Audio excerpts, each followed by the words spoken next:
Complete Works of Swami Vivekananda. Volume 2. The Powers of the Mind. Delivered at Los Angeles, California, January 8, 1900.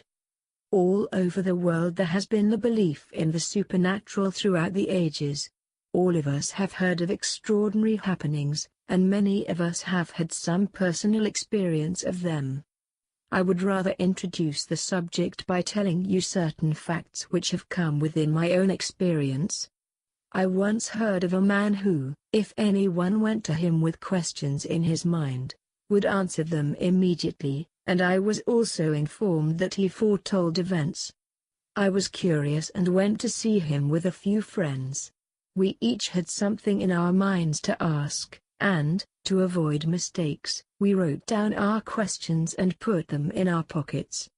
As soon as the man saw one of us, he repeated our questions and gave the answers to them. Then he wrote something on paper, which he folded up, asked me to sign on the back, and said, "Don't look at it, put it in your pocket and keep it there till I ask for it again." And so on to each one of us. He next told us about some events that would happen to us in the future. Then he said, "Now, think of a word or a sentence, from any language you like." I thought of a long sentence from Sanskrit, a language of which he was entirely ignorant. "Now, take out the paper from your pocket," he said. The Sanskrit sentence was written there. He had written it an hour before with the remark, "In confirmation of what I have written, this man will think of this sentence." It was correct. Another of us who had been given a similar paper which he had signed and placed in his pocket, was also asked to think of a sentence. He thought of a sentence in Arabic, which it was still less possible for the man to know. It was some passage from the Koran. And my friend found this written down on the paper. Another of us was a physician. He thought of a sentence from a German medical book. It was written on his paper.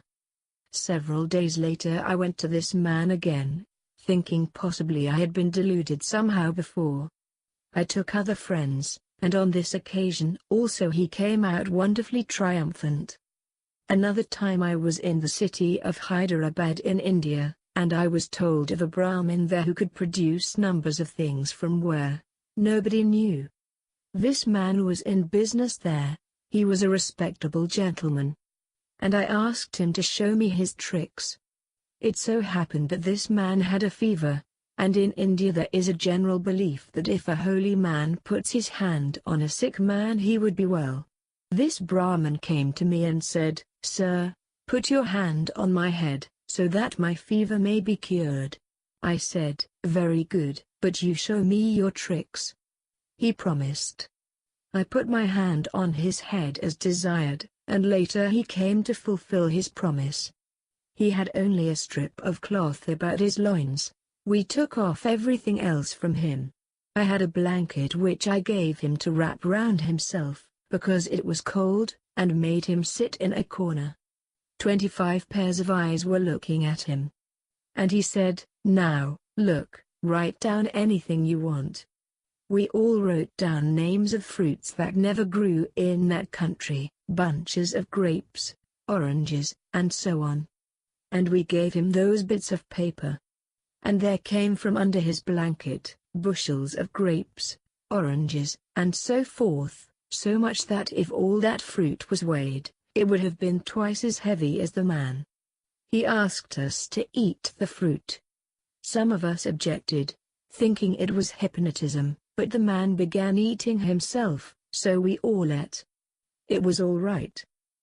He ended by producing a mass of roses. Each flower was perfect, with dewdrops on the petals, not one crushed, not one injured. And masses of them. When I asked the man for an explanation, he said, "It is all sleight of hand." Whatever it was, it seemed to be impossible that it could be sleight of hand merely. From whence could he have got such large quantities of things? Well, I saw many things like that. Going about India you find hundreds of similar things in different places. These are in every country. Even in this country you will find some such wonderful things.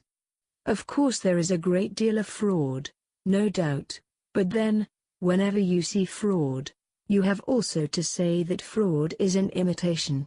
There must be some truth somewhere that is being imitated. You cannot imitate nothing. Imitation must be of something substantially true. In very remote times in India, thousands of years ago, these facts used to happen even more than they do today. It seems to me that when a country becomes very thickly populated, psychical power deteriorates. Given a vast country thinly inhabited, there will, perhaps, be more of psychical power there. These facts, the Hindus, being analytically minded, took up and investigated. And they came to certain remarkable conclusions, that is, they made a science of it. They found out that all these, though extraordinary, are also natural. There is nothing supernatural. They are under laws just the same as any other physical phenomenon. It is not a freak of nature that a man is born with such powers. They can be systematically studied, practiced, and acquired. This science they call the science of Raja Yoga. There are thousands of people who cultivate the study of this science, and for the whole nation it has become a part of daily worship. The conclusion they have reached is that all these extraordinary powers are in the mind of man. This mind is a part of the universal mind. Each mind is connected with every other mind. And each mind, wherever it is located, is in actual communication with the whole world. Have you ever noticed the phenomenon that is called thought transference? A man here is thinking something, and that thought is manifested in somebody else, in some other place. With preparations, not by chance, a man wants to send a thought to another mind at a distance, and this other mind knows that a thought is coming, and he receives it exactly as it is sent out. Distance makes no difference. The thought goes and reaches the other man, and he understands it. If your mind were an isolated something here, and my mind were an isolated something there, and there were no connection between the two, how would it be possible for my thought to reach you? In the ordinary cases, it is not my thought that is reaching you direct, but my thought has got to be dissolved into ethereal vibrations, and those ethereal vibrations go into your brain, and they have to be resolved again into your own thoughts. Here is a dissolution of thought, and there is a resolution of thought. It is a roundabout process. But in telepathy, there is no such thing. It is direct. This shows that there is a continuity of mind, as the yogis call it. The mind is universal. Your mind, my mind, all these little minds, are fragments of that universal mind, little waves in the ocean, and on account of this continuity, we can convey our thoughts directly to one another. You see what is happening all around us. The world is one of influence. Part of our energy is used up in the preservation of our own bodies. Beyond that, every particle of our energy is day and night being used in influencing others. Our bodies, our virtues, our intellect, and our spirituality, all these are continuously influencing others, and so, conversely, we are being influenced by them. This is going on all around us. Now, to take a concrete example. A man comes, you know he is very learned, his language is beautiful, and he speaks to you by the hour, but he does not make any impression. Another man comes, and he speaks a few words, not well arranged, ungrammatical perhaps, all the same, he makes an immense impression. Many of you have seen that. So it is evident that words alone cannot always produce an impression. Words, even thoughts, contribute only 1/3 of the influence in making an impression, the man, 2/3. What you call the personal magnetism of the man, that is what goes out and impresses you. In our families there are the heads, some of them are successful, others are not. Why? We complain of others in our failures. The moment I am unsuccessful, I say, so and so is the cause of the failure. In failure, one does not like to confess one's own faults and weaknesses. Each person tries to hold himself faultless and lay the blame upon somebody or something else, or even on bad luck. When heads of families fail, they should ask themselves why it is that some persons manage a family so well and others do not. Then you will find that the difference is owing to the man, his presence, his personality. Coming to great leaders of mankind, we always find that it was the personality of the man that counted. Now, take all the great authors of the past, the great thinkers. Really speaking, how many thoughts have they thought? Take all the writings that have been left to us by the past leaders of mankind, take each one of their books and appraise them. The real thoughts, new and genuine, that have been thought in this world up to this time, amount to only a handful. Read in their books the thoughts they have left to us. The authors do not appear to be giants to us, and yet we knows that they were great giants in their days. What made them so? Not simply the thoughts they thought, neither the books they wrote, nor the speeches they made. It was something else that is now gone, that is their personality. As I have already remarked, the personality of the man is 2/3, and his intellect, his words, are but 1/3. It is the real man, the personality of the man, that runs through us. Our actions are but effects. Actions must come when the man is there, the effect is bound to follow the cause. The ideal of all education, all training, should be this man-making. But, instead of that, we are always trying to polish up the outside. What use in polishing up the outside when there is no inside? The end and aim of all training is to make the man grow. The man who influences, who throws his magic, as it were, upon his fellow beings, is a dynamo of power, and when that man is ready, he can do anything and everything he likes. That personality put upon anything will make it work. Now, we see that though this is a fact, no physical laws that we know of will explain this. How can we explain it? By chemical and physical knowledge. How much of oxygen, hydrogen, carbon, how many molecules in different positions, and how many cells, etc., etc. can explain this mysterious personality? And we still see, it is a fact, and not only that, it is the real man, and it is that man that lives and moves and works. It is that man that influences, moves his fellow beings, and passes out, and his intellect and books and works are but traces left behind. Think of this. Compare the great teachers of religion with the great philosophers. The philosophers scarcely influenced anybody's inner man, and yet they wrote most marvelous books. The religious teachers, on the other hand, moved countries in their lifetime. The difference was made by personality. In the philosopher it is a faint personality that influences, in the great prophets it is tremendous. In the former we touch the intellect, in the latter we touch life. In the one case, it is simply a chemical process, putting certain chemical ingredients together which may gradually combine, and under proper circumstances bring out a flash of light or may fail. In the other, it is like a torch that goes round quickly, lighting others. The science of yoga claims that it has discovered the laws which develop this personality, and by proper attention to those laws and methods, each one can grow and strengthen his personality. This is one of the great practical things, and this is the secret of all education. This has a universal application. In the life of the householder, in the life of the poor, the rich, the man of business, the spiritual man, in everyone's life, it is a great thing, the strengthening of this personality.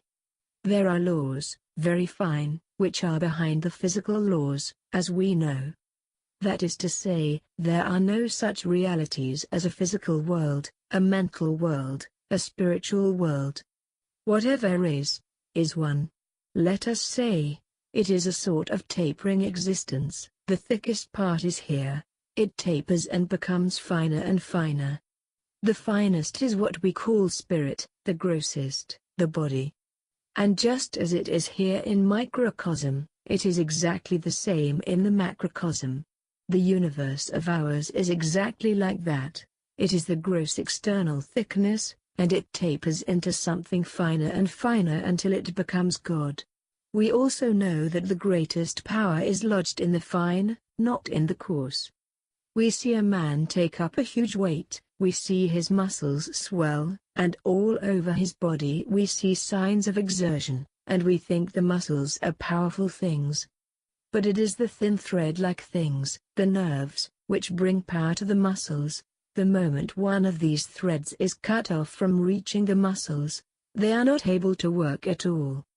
These tiny nerves bring the power from something still finer, and that again in its turn brings it from something finer still, thought, and so on. So, it is the fine that is really the seat of power. Of course we can see the movements in the gross, but when fine movements take place, we cannot see them. When a gross thing moves, we catch it, and thus we naturally identify movement with things which are gross. But all the power is really in the fine. We do not see any movement in the fine, perhaps, because the movement is so intense that we cannot perceive it. But if by any science, any investigation, we are helped to get hold of these finer forces which are the cause of the expression itself will be under control. There is a little bubble coming from the bottom of the lake. We do not see it coming all the time, we see it only when it bursts on the surface. So, we can perceive thoughts only after they develop a great deal, or after they become actions. We constantly complain that we have no control over our actions, over our thoughts. But how can we have it? If we can get control over the fine movements, if we can get hold of thought at the root, before it has become thought, before it has become action, then it would be possible for us to control the whole. Now, if there is a method by which we can analyze, investigate, understand, and finally grapple with those finer powers, the finer causes, then alone is it possible to have control over ourselves, and the man who has control over his own mind assuredly will have control over every other mind. That is why purity and morality have been always the object of religion. A pure, moral man has control of himself. And all minds are the same, different parts of one mind. He who knows one lump of clay has known all the clay in the universe. He who knows and controls his own mind knows the secret of every mind and has power over every mind. Now, a good deal of our physical evil we can get rid of, if we have control over the fine parts. A good many worries we can throw off, if we have control over the fine movements. A good many failures can be averted, if we have control over these fine powers. So far, is utility. Yet beyond, there is something higher. Now, I shall tell you a theory, which I will not argue now, but simply place before you the conclusion.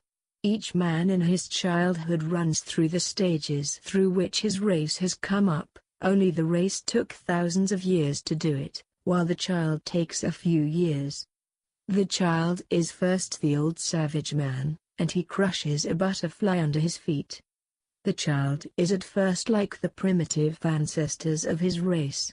As he grows, he passes through different stages until he reaches the development of his race. Only he does it swiftly and quickly. Now, take the whole of humanity as a race, or take the whole of the animal creation, man and the lower animals, as one whole. There is an end towards which the whole is moving. Let us call it perfection. Some men and women are born who anticipate the whole progress of mankind. Instead of waiting and being reborn over and over again for ages until the whole human race has attained to that perfection, they, as it were, rush through them in a few short years of their life. And we know that we can hasten these processes, if we be true to ourselves. If a number of men, without any culture, be left to live upon an island, and are given barely enough food, clothing, and shelter, they will gradually go on, evolving higher and higher stages of civilization. We know also that this growth can be hastened by additional means. We help the growth of trees, do we not? Left to nature they would have grown, only they would have taken a longer time. We help them to grow in a shorter time than they would otherwise have taken. We are doing all the time the same thing, hastening the growth of things by artificial means. Why cannot we hasten the growth of man? We can do that as a race? Why are teachers sent to other countries? Because by these means we can hasten the growth of races. Now, can we not hasten the growth of individuals? We can. Can we put a limit to the hastening? We cannot say how much a man can grow in one life. You have no reason to say that this much a man can do and no more. Circumstances can hasten him wonderfully. Can there be any limit then, till you come to perfection? So, what comes of it? That a perfect man, that is to say, the type that is to come of this race, perhaps millions of years hence, that man can come today. And this is what the yogis say, that all great incarnations and prophets are such men, that they reached perfection in this one life. We have had such men at all periods of the world's history and at all times. Quite recently, there was such a man who lived the life of the whole human race and reached the end, even in this life. Even this hastening of the growth must be under laws. Suppose we can investigate these laws and understand their secrets and apply them to our own needs, it follows that we grow. We hasten our growth, we hasten our development, and we become perfect, even in this life. This is the higher part of our life, and the science of the study of mind and its powers has this perfection as its real end. Helping others with money and other material things and teaching them how to go on smoothly in their daily life are mere details. The utility of this science is to bring out the perfect man, and not let him wait for ages, just a plaything in the hands of the physical world, like a log of driftwood carried from wave to wave and tossing about in the ocean. This science wants you to be strong, to take the work in your own hand, instead of leaving it in the hands of nature, and get beyond this little life. That is the great idea. Man is growing in knowledge, in power, in happiness. Continuously, we are growing as a race. We see that is true, perfectly true. Is it true of individuals? To a certain extent, yes. But yet, again comes the question, where do you fix the limit? I can see only at a distance of so many feet. But I have seen a man close his eyes and see what is happening in another room. If you say you do not believe it, perhaps in 3 weeks that man can make you do the same. It can be taught to anybody. Some persons, in 5 minutes even, can be made to read what is happening in another man's mind. These facts can be demonstrated. Now, if these things are true, where can we put a limit? If a man can read what is happening in another's mind in the corner of this room, why not in the next room? Why not anywhere? We cannot say, why not? We dare not say that it is not possible. We can only say, we do not know how it happens. Material scientists have no right to say that things like this are not possible. They can only say, we do not know. Science has to collect facts, generalize upon them, deduce principles, and state the truth, that is all. But if we begin by denying the facts, how can a science be? There is no end to the power a man can obtain. This is the peculiarity of the Indian mind, that when anything interests it, it gets absorbed in it and other things are neglected. You know how many sciences had their origin in India. Mathematics began there. You are even today counting 1, 2, 3, etc. to 0, after Sanskrit figures, and you all know that algebra also originated in India, and that gravitation was known to the Indians thousands of years before Newton was born. You see the peculiarity. At a certain period of Indian history, this one subject of man and his mind absorbed all their interest. And it was so enticing, because it seemed the easiest way to achieve their ends. Now, the Indian mind became so thoroughly persuaded that the mind could do anything and everything according to law, that its powers became the great object of study. Charms, magic, and other powers, and all that were nothing extraordinary, but a regularly taught science, just as the physical sciences they had taught before that. Such a conviction in these things came upon the race that physical sciences nearly died out. It was the one thing that came before them. Different sects of yogis began to make all sorts of experiments.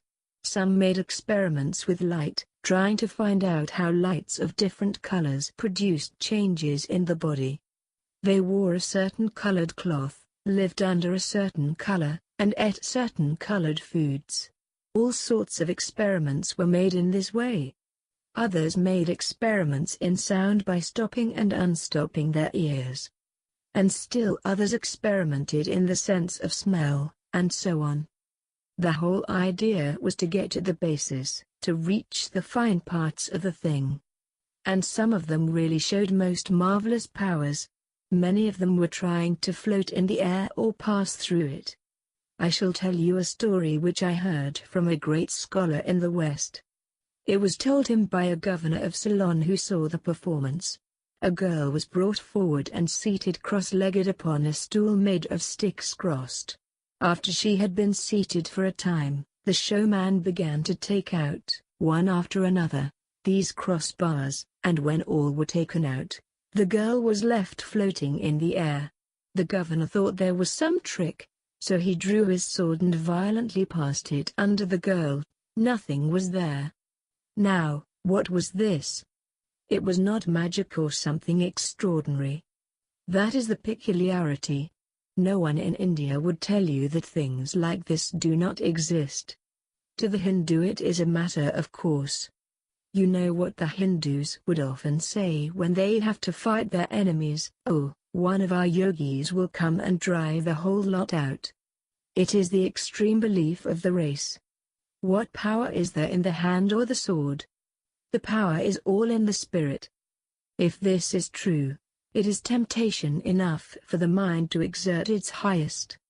But as with every other science, it is very difficult to make any great achievement, so also with this, nay much more. Yet most people think that these powers can be easily gained. How many other years you take to make a fortune? Think of that. First, how many years do you take to learn electrical science or engineering? And then you have to work all the rest of your life.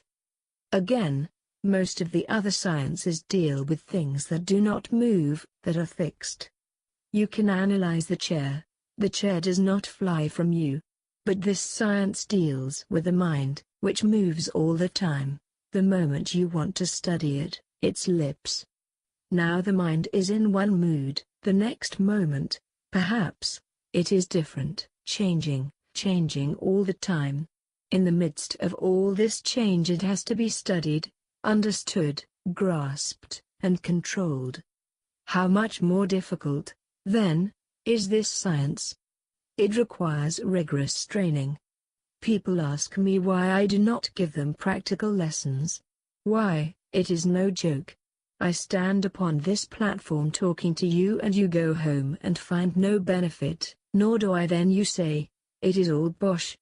It is because you wanted to make a bosh of it. I know very little of this science, but the little that I gained I worked for 30 years of my life, and for 6 years I have been telling people the little that I know. It took me 30 years to learn it, 30 years of hard struggle. Sometimes I worked at it 20 hours during the 24, sometimes I slept only 1 hour in the night, sometimes I worked whole nights, sometimes I lived in places where there was hardly a sound, hardly a breath, sometimes I had to live in caves. Think of that. And yet I know little or nothing, I have barely touched the hem of the garment of this science. But I can understand that it is true and vast and wonderful. Now, if there is anyone amongst you who really wants to study this science, he will have to start with that sort of determination, the same as, nay even more than, that which he puts into any business of life. And what an amount of attention does business require, and what a rigorous taskmaster it is. Even if the father, the mother, the wife, or the child dies, business cannot stop. Even if the heart is breaking, we still have to go to our place of business, when every hour of work is a pang. That is business, and we think that it is just, that it is right.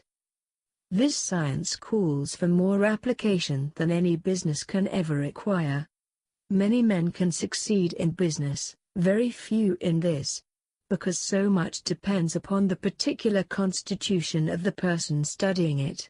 As in business all may not make a fortune, but everyone can make something, so in the study of this science each one can get a glimpse which will convince him of its truth and of the fact that there have been men who realized it fully. This is the outline of the science. It stands upon its own feet and in its own light, and challenges comparison with any other science. There have been charlatans, there have been magicians, there have been cheats, and more here than in any other field. Why? For the same reason, that the more profitable the business, the greater the number of charlatans and cheats. But that is no reason why the business should not be good. And one thing more, it may be good intellectual gymnastics to listen to all the arguments and an intellectual satisfaction to hear of wonderful things. But, if any one of you really wants to learn something beyond that, merely attending lectures will not do. That cannot be taught in lectures, for it is life, and life can only convey life. If there are any amongst you who are really determined to learn it, I shall be very glad to help them.